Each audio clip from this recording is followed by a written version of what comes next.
In the middle of the night, you are suppressing dopamine release. If you're suppressing dopamine release, you are suppressing testosterone levels.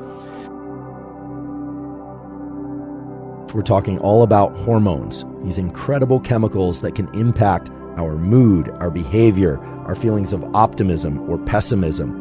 The amazing thing about hormones is that hormones impact all those things, but all those things, how we feel and what we do and what we think, also can impact our hormones. And so it's a really fascinating area of biology that impacts every single one of us every day, both in wakefulness and in sleep and throughout the lifespan.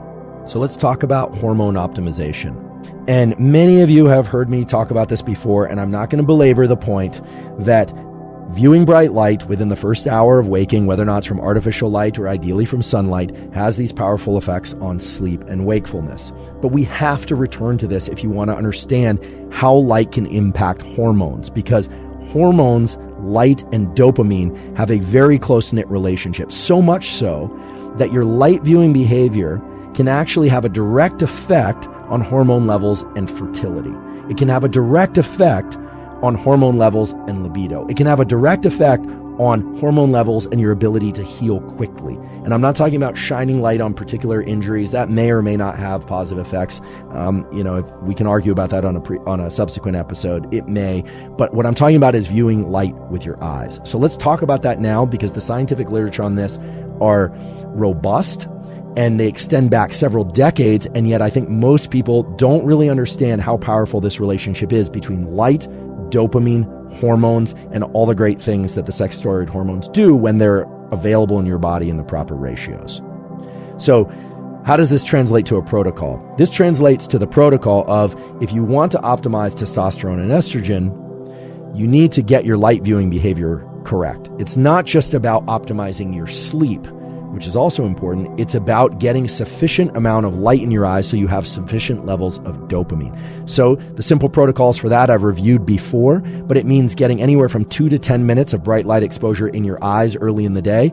It is not sufficient to do this with sunglasses unless you have to do that for safety reasons. It's fine to wear prescription lenses and contacts. If you can't get sunlight for whatever reason, you want to use bright artificial light.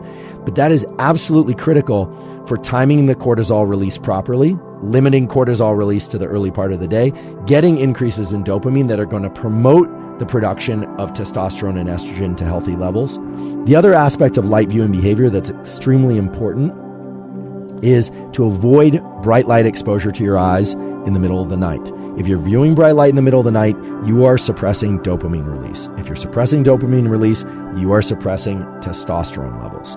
So much so that I would wager that a major effect of sleep deprivation on reducing testosterone and estrogen is not necessarily because of the lack of sleep per se. It's because usually when people are not getting enough sleep, they're getting too much light in their eyes in the middle of the night as well. A study on this has not been completed yet, but there are 2 studies published in Cell and Neuron, both Cell Press journals, excellent journals, showing that viewing bright light with the eyes in the middle of the circadian night has a detrimental effect on dopamine and therefore has a detrimental effect on things like testosterone and estrogen. So you can't even begin to talk about supplements and other ways to optimize testosterone, diet and its effects on testosterone and estrogen and fertility and reproductive behavior, etc., until you get your breathing right, until you get things like your light viewing behavior right. So bright light early in the day and throughout the day is great. View as much bright light, ideally sunlight, as you can, as much as you safely can. You obviously don't want to burn your retinas or damage your retinas, so never look at any light that's so bright it's painful to look at.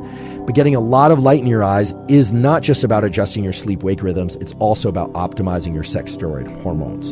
And avoiding bright light in the middle of the night is not just about not disrupting your sleep, it's also about optimizing the sex steroid hormones.